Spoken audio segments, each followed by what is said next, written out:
When a human warrior gave his blood to a dying alien princess, what happened next is Unturstable. The crash shook Captain Marcus Chen awake. His head pounded as smoke filled the small cockpit of his reconnaissance ship. Red lights flashed everywhere, and the computer's voice kept repeating the same message: critical systems failure. Emergency landing complete. Marcus unbuckled his safety harness and checked his body for injuries. A few cuts and bruises, but nothing serious. He was lucky to be alive. The diplomatic mission to the Outer Rim had gone wrong when space pirates attacked his escort fleet. He had barely escaped in this small scout ship. Looking through the cracked window, Marcus saw a strange world outside. Purple grass stretched as far as he could see. Tall crystal formations jutted from the ground like frozen lightning. The sky was a soft pink color with two small suns hanging low on the horizon. "Where am I?" Marcus asked himself as he checked his navigation system. The screen showed coordinates he didn't recognize. This planet wasn't on any of his star charts. He gathered his emergency supplies, a medical kit, water bottles, energy bars, and his sidearm. The ship's communication system was dead. No way to call for help. He would have to find shelter and figure out how to repair the radio. Marcus stepped outside and immediately felt the difference in gravity. Everything felt lighter. Here, each step made him bounce slightly. The air smelled sweet, like flowers mixed with something metallic. The crystal formations were beautiful but strange. They hummed with a low, musical sound that seemed to come from deep inside them. Some crystals glowed with soft blue light. Others sparkled like diamonds in the twin sunlight. After walking for an hour, Marcus found what looked like ancient ruins. Tall stone buildings covered in strange symbols rose from the purple grass. The architecture was unlike anything he had ever seen. Curved walls flowed into each other like frozen water. Doorways were perfectly round, and windows were shaped like teardrops. "This place is old," Marcus whispered as he explored the ruins. "Really old." He found a building that still had most of its roof intact. It would make good shelter for the night. As he walked inside, Marcus noticed the walls were covered with paintings. They showed tall, thin beings with pale skin that seemed to glow. The creatures had large eyes and long, graceful limbs dotted at the center of the building. Marcus discovered something that made him freeze. A person lay on what looked like a stone bed. But this wasn't a human person. The being was exactly like the ones in the wall paintings. She was tall and thin, with skin that glowed with a soft white light. Her hair was long and silver, spread out around her head like moonbeams. She wore a dress made of some shimmering material that changed colors as Marcus watched. But something was very wrong. Dark veins ran across her glowing skin like cracks in marble. Parts of her body looked like they were turning to stone. Her breathing was shallow and weak. Marcus approached carefully. "Hello?" he called softly. "Can you hear me?" The being's large eyes opened slowly. They were the color of starlight, silver with hints of blue. When she saw Marcus, she didn't seem afraid. Instead, she looked surprised. "A human," she whispered in accented English. Her voice sounded like wind chimes.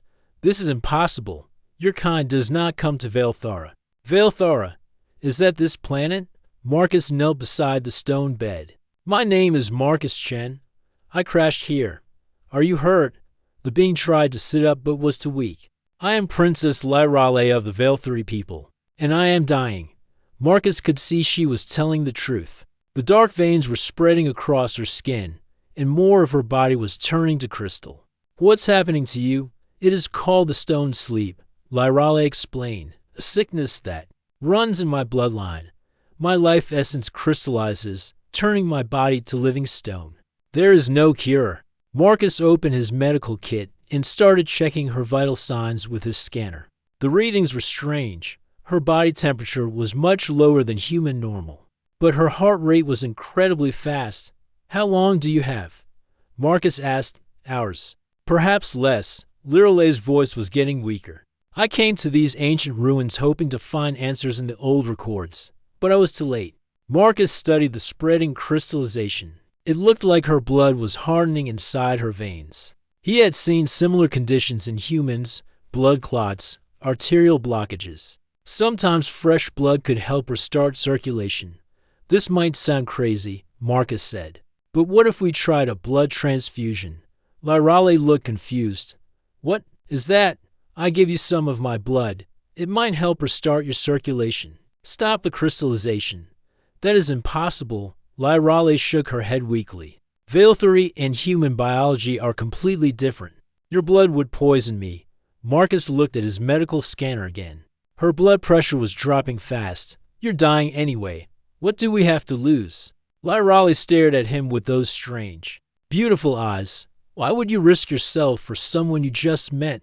Marcus thought about that for a moment. Because it's the right thing to do. Where I come from, we don't leave people to die if we can help them. Something changed in Lyrale's expression.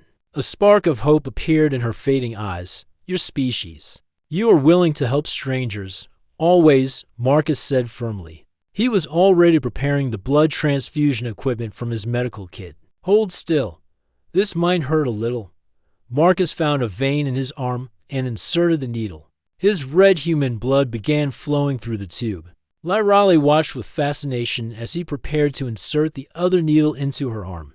If this kills me, she whispered, know that I am grateful for your kindness. It won't kill you. Marcus said with more confidence than he felt. Trust me. He inserted the needle into her arm. The crystallized area around the injection site immediately began to change. The dark veins started to fade. Lyrale's glowing skin became brighter. It's working. Marcus breathed out as his blood entered her system. Something extraordinary happened. Lyrale's eyes widened, and she gasped, not from pain, but from shock. I can feel you, she whispered. Your thoughts, your emotions. How is this possible? Marcus felt it too, a strange connection forming between them. He could sense her relief, her amazement, her growing strength. It was like their minds were touching. The crystallization stopped spreading. Then it began to reverse.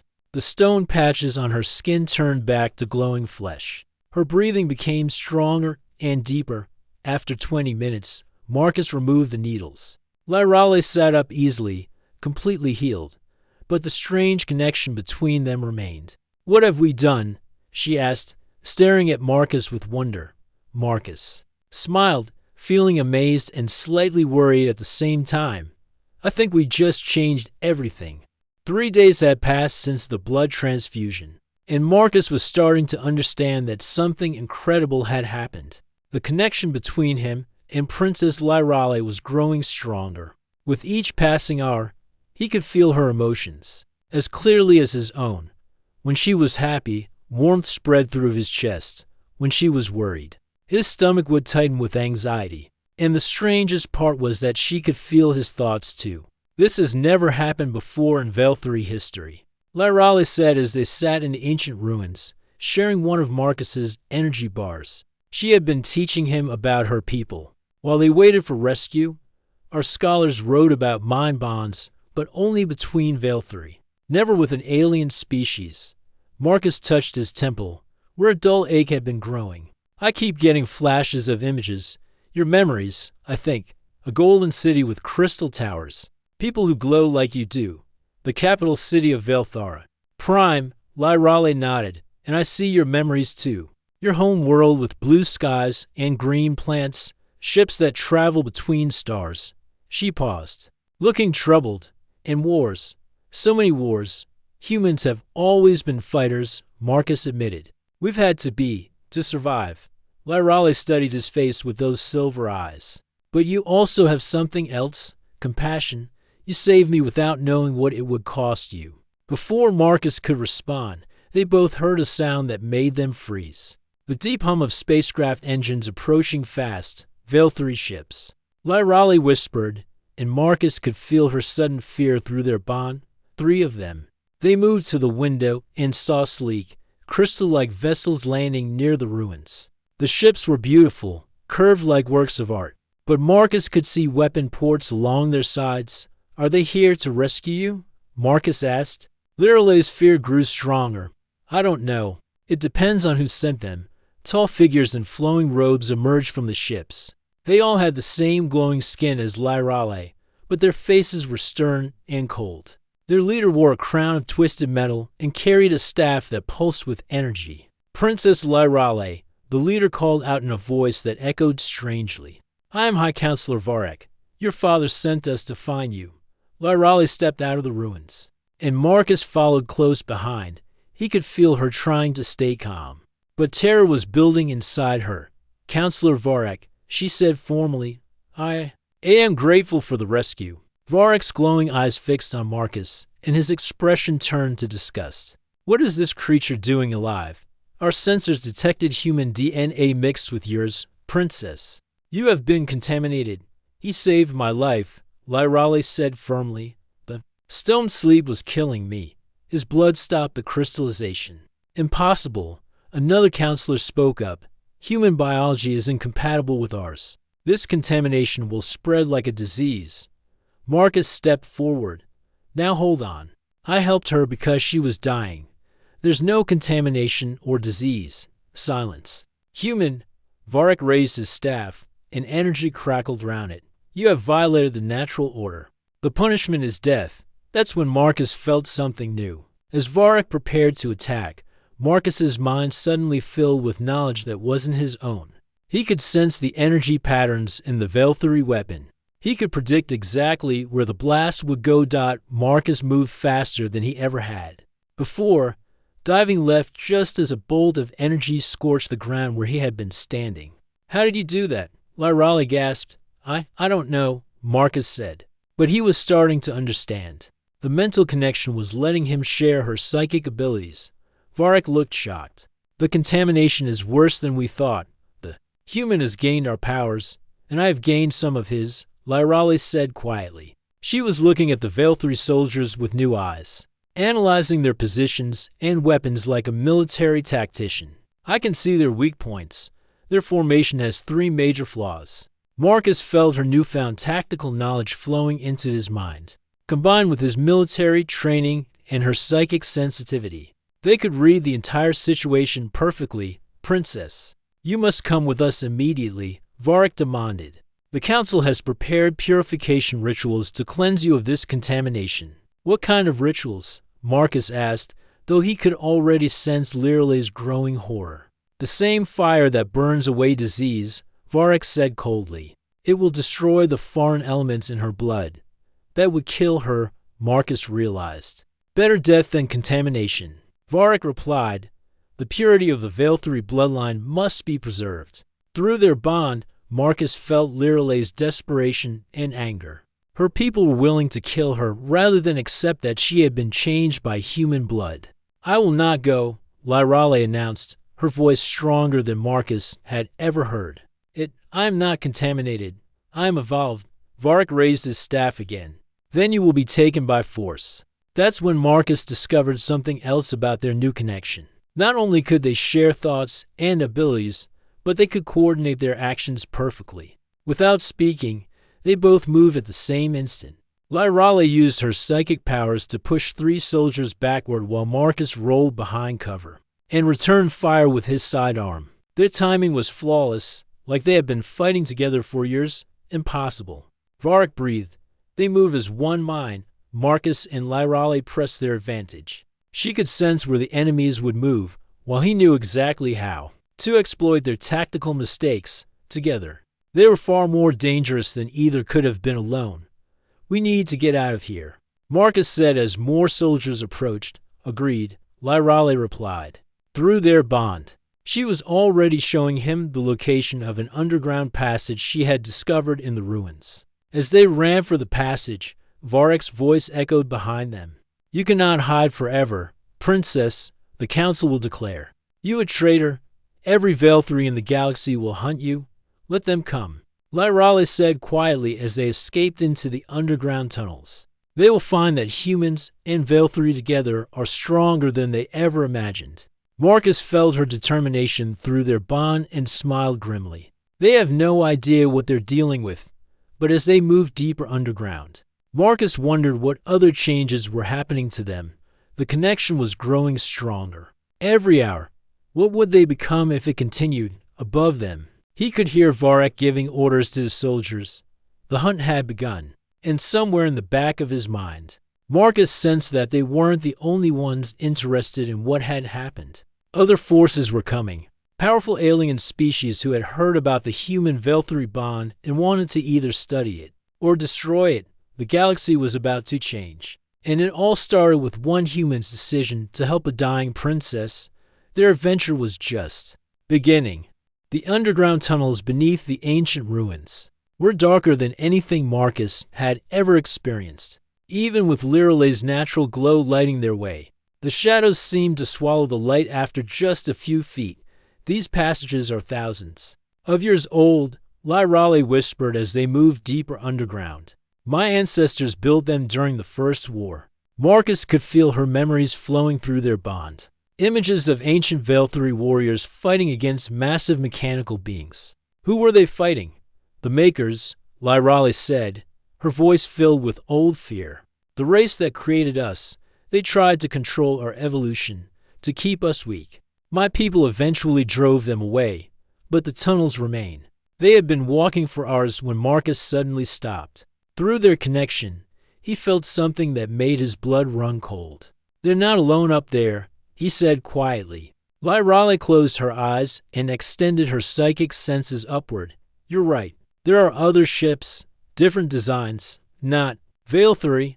Marcus pulled out his scanner and checked for life signs. The readings showed at least 50 different beings on the surface, multiple species. This is getting complicated. Above them, they could hear the sound of engines and voices speaking in languages neither of them recognized.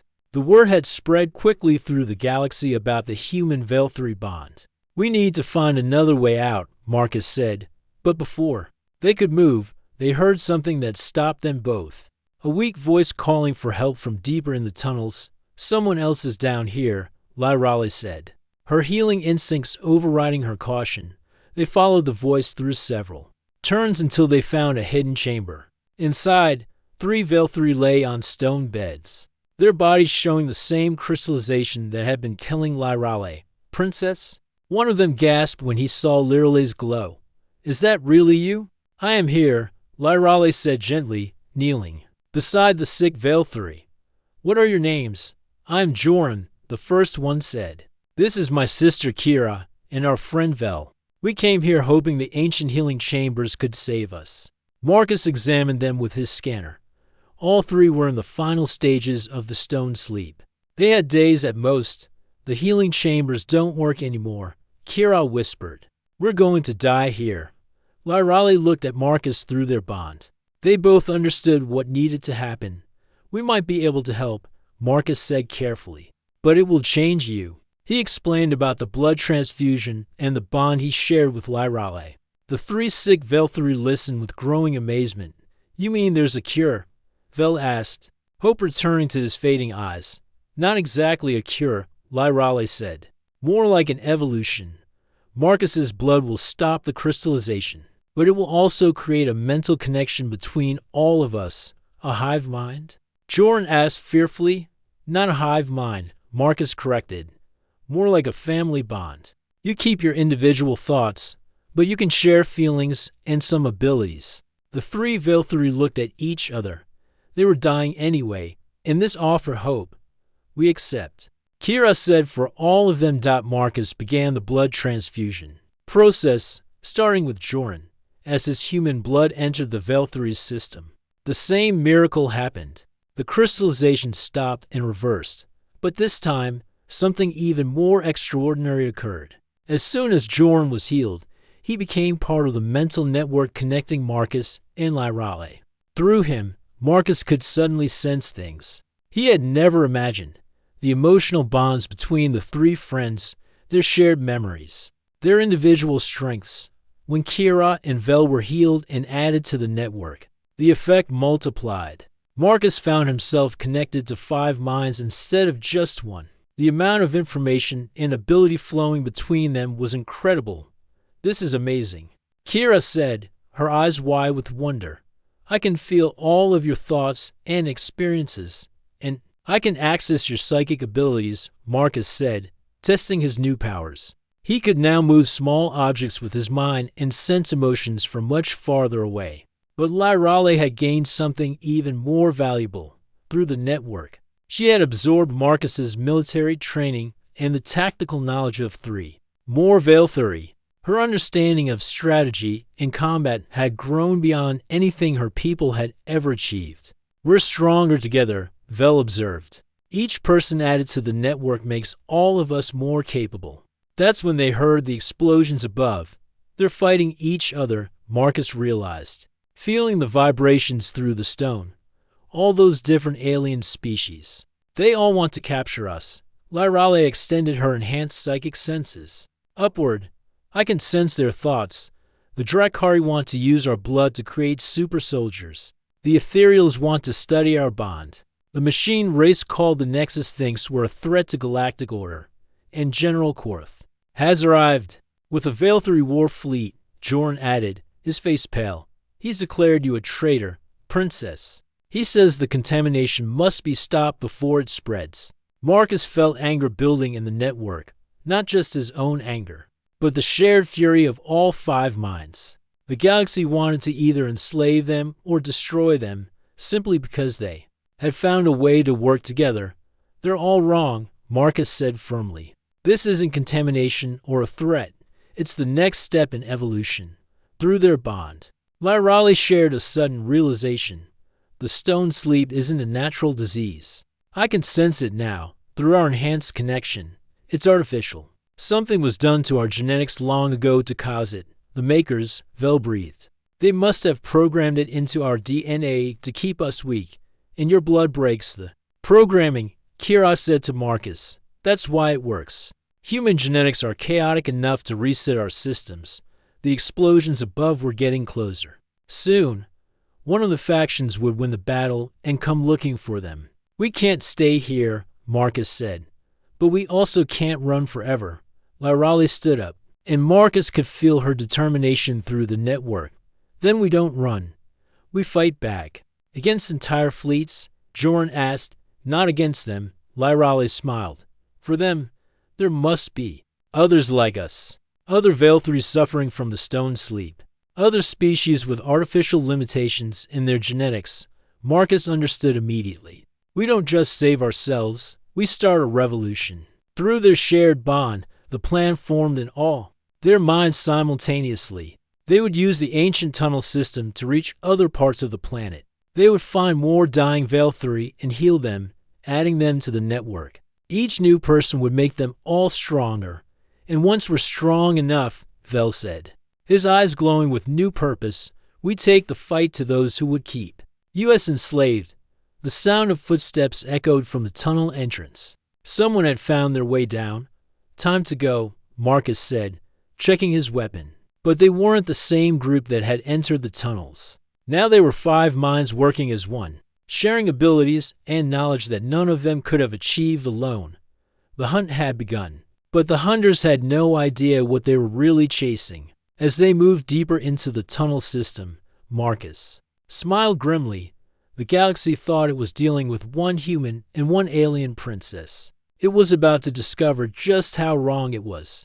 2 weeks had passed since Marcus and his growing network had escaped the ancient ruins. What started as 5 connected minds had grown into something the galaxy had never seen before. Marcus stood on a cliff overlooking the Valkyrie capital city, but he was no longer just Marcus. Through the mental network, he was connected to 47 other beings. Each new person they had saved from the stone sleep had joined their bond, creating a collective intelligence that spanned continents. The assault begins in 1 hour, Lyrale said, approaching him. Her appearance had changed too. The human DNA in her system had made her stronger and faster, while her psychic abilities had grown beyond anything her ancestors had achieved through their shared consciousness. Marcus felt the positions of every member of their network across the planet. Jorn was leading a team to rescue imprisoned Valkyrie from labor camps. Kira was infiltrating a government facility to steal medical records. Vel was coordinating with sympathetic members of the Royal Guard who had secretly joined there. Kaza, the Emperor, has made his choice, Marcus said sadly. Feeling the collective disappointment of the network, he's siding with General Korth. Emperor Valgers had been given a simple choice. Accept his daughter's evolution or watch his people be destroyed. by the alien fleets orbiting their planet. He had chosen tradition over progress, declaring the hybrid Velthuri to be enemies of the state. "My father is afraid," Lyrale replied, "but fear makes people do terrible things." Above them, the sky was filled with spacecraft, General Korth's warfleet hung in orbit like angry metal stars. Beside them were the ships of 3 alien races, all united in their desire to either capture or destroy the hybrids. The Drakari wanted to weaponize their enhanced abilities. The Ethereal Collective wanted to dissect their minds to understand the bonding process.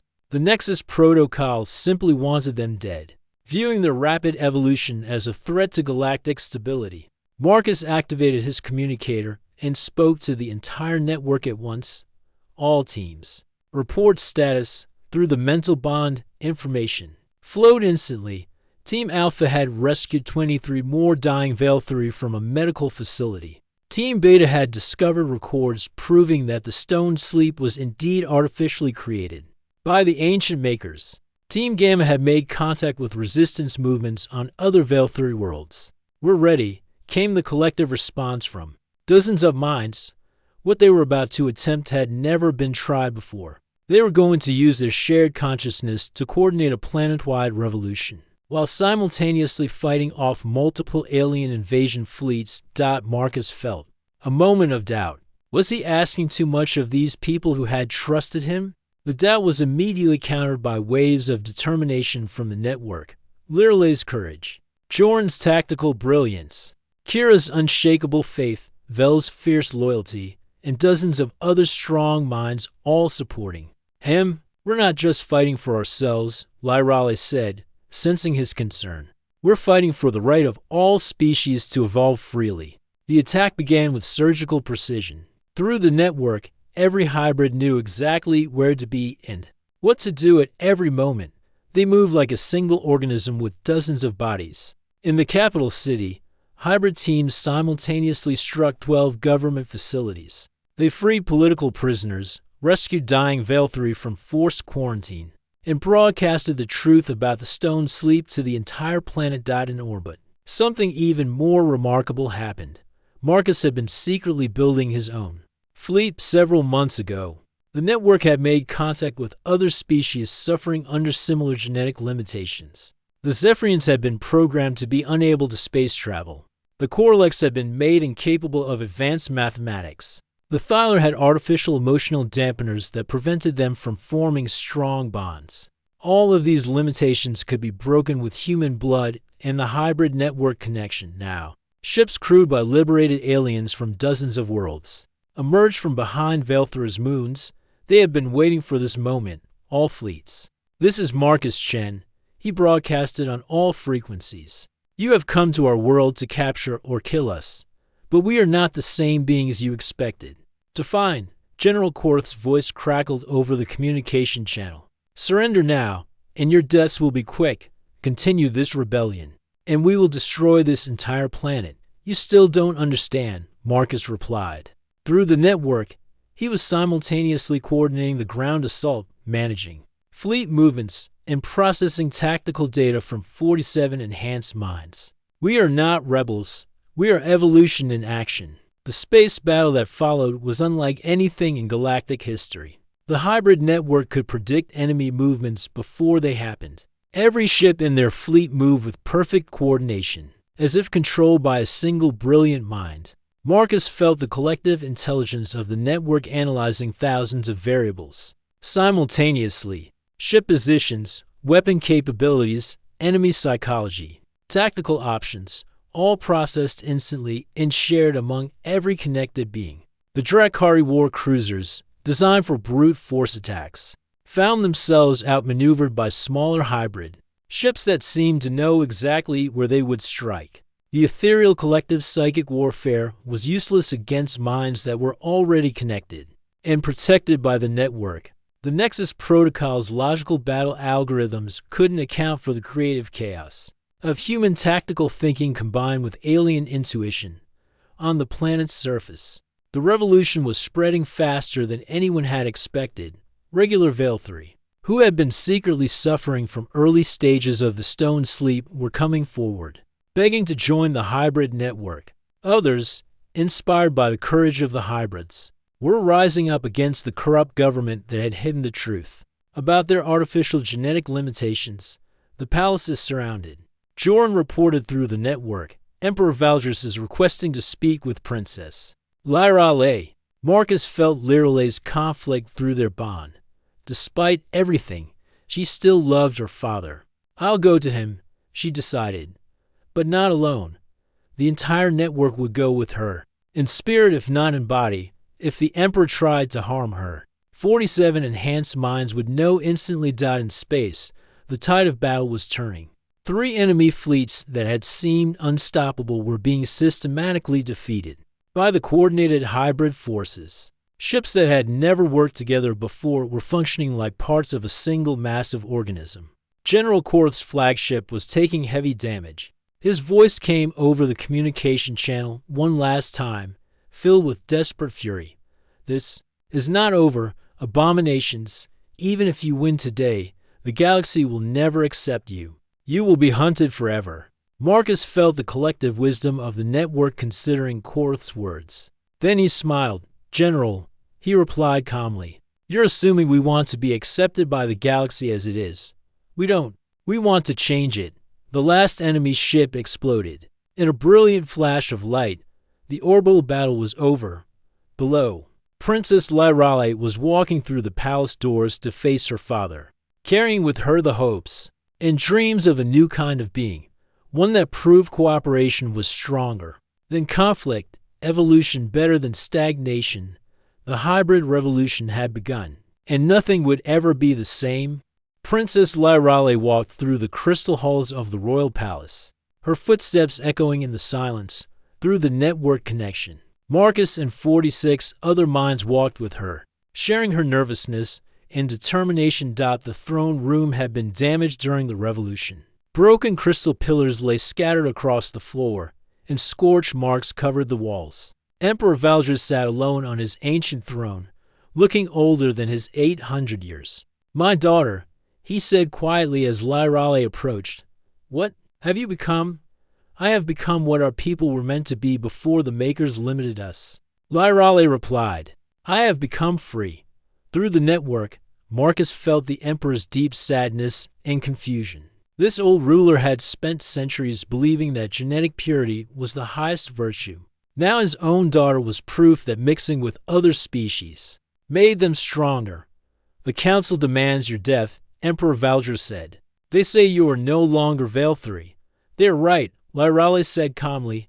I am something new, something better, and I am not alone. She gestured toward the windows, where the Emperor could see the celebration happening in the streets below. Thousands of Vale3 were gathering, many of them showing the telltale glow that meant they had joined the hybrid network. Half of our people have chosen evolution over tradition, Lyrale continued. The other half are free to remain as they were, but they cannot stop progress anymore. The Emperor was quiet for a long moment. Through the network, Marcus could sense the old ruler's internal struggle. Fear of change battled against love for his daughter and concern for his people's future.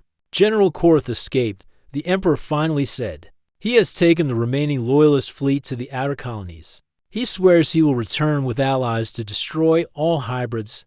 Let him try, Marcus said. Stepping into the throne room, we'll be ready. Emperor Valdris studied the human who had changed everything. You began this transformation to save one life. Did you know it would lead to galactic revolution? Marcus shook his head. I just did what felt right. Humans don't like to watch people suffer when we can help. And now the galaxy will never be the same, the Emperor mused. Through the network, Marcus could feel messages coming from across the galaxy.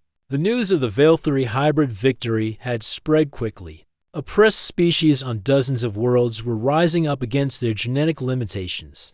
The revolution was spreading faster than anyone had expected. Father, Lyrale said gently, you have a choice to make. Lead our people into this new age, or step aside for someone who will. The Emperor looked at his daughter for a long time. Then, slowly, he removed the crown from his head and held it out to her. I am too old for this new world, he said. But you were born for it. Lyrale took the crown, but she didn't put it on immediately. This cannot be a monarchy anymore. Our people are connected now. We must rule together, through the network. Marcus felt the collective agreement of all 47 minds. They would create a new form of government based on shared consciousness and democratic decision-making. The Galactic Council has requested a meeting. Emperor Valdra said, "They want to understand what has happened here." "Good," Marcus replied. "It's time they learned that cooperation is stronger than control." 6 months later, Marcus stood before the Grand Assembly of the Galactic Council. Representatives from 300 different species filled the enormous chamber, all of them staring at the human who had somehow changed the balance of power in the galaxy. The hybrid network had grown beyond anything Marcus had imagined. It now included over 10,000 beings from 40 different species. Each world that joined brought new abilities and perspectives to the collective. The chair recognizes Captain Marcus Chen of the Human Velthri Alliance, announced the council's speaker, an ancient being whose species Marcus didn't recognize. Marcus stepped forward, feeling the support of the entire network flowing through him. Lyrale stood at his side, now wearing a crown that symbolized not royal authority, but democratic leadership. "Honored representatives," Marcus began, 6 months ago, I crashed on an unknown world and found a dying princess. I helped her because it was the right thing to do. Today, I stand before you to offer that same help to the entire galaxy." Murmurs rippled through the assembly. Many of the representatives looked nervous. The hybrid revolution had already spread to dozens of worlds, and more were joining every day. "We have discovered that many species in this galaxy have been artificially limited by ancient genetic programming," Marcus continued. "The beings you call the Makers didn't just disappear. They left behind genetic locks designed to keep younger species weak and controllable." "These are dangerous accusations," interrupted the hegemony representative, a massive armored being. "You threaten the natural order." "The natural order was never natural," Lyrale replied, stepping forward. "It was imposed by those who feared what we might become if we were free to evolve." Marcus activated a holographic display that showed the network's research findings. "We have documented genetic limitations in over 200 species. Artificial caps on intelligence, physical ability, psychic potential, even emotional capacity, all designed to prevent true advancement." The chamber erupted in angry voices as representatives realized their own species might be affected. But Marcus wasn't finished. "We're not here to force change on anyone," he said, his voice carrying over the noise. "We're here to offer freedom. Any species that wants to break free from their genetic limitations can join the network. Those who prefer to remain as they are will be left alone. And if we refuse your offer," asked the Drakari ambassador, her scales glittering with barely controlled aggression. "Then you refuse," Marcus said simply.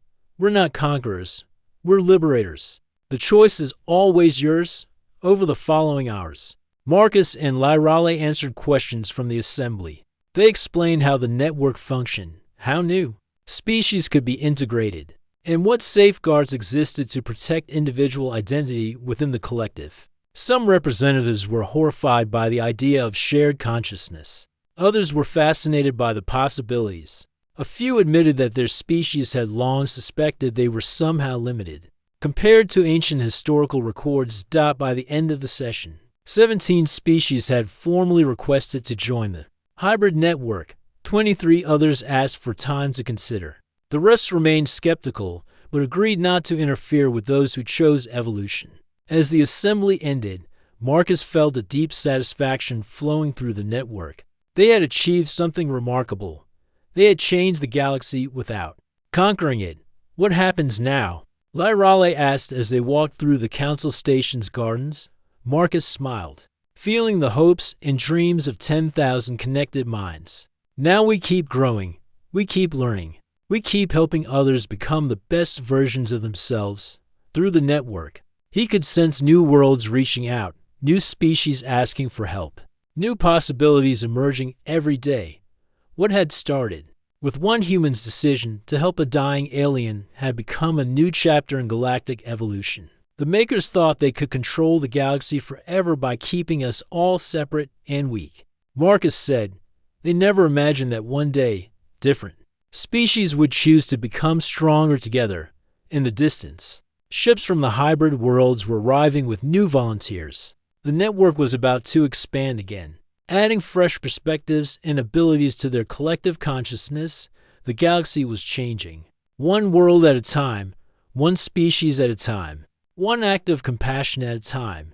And it had all started with a human warrior who refused to let a princess die alone.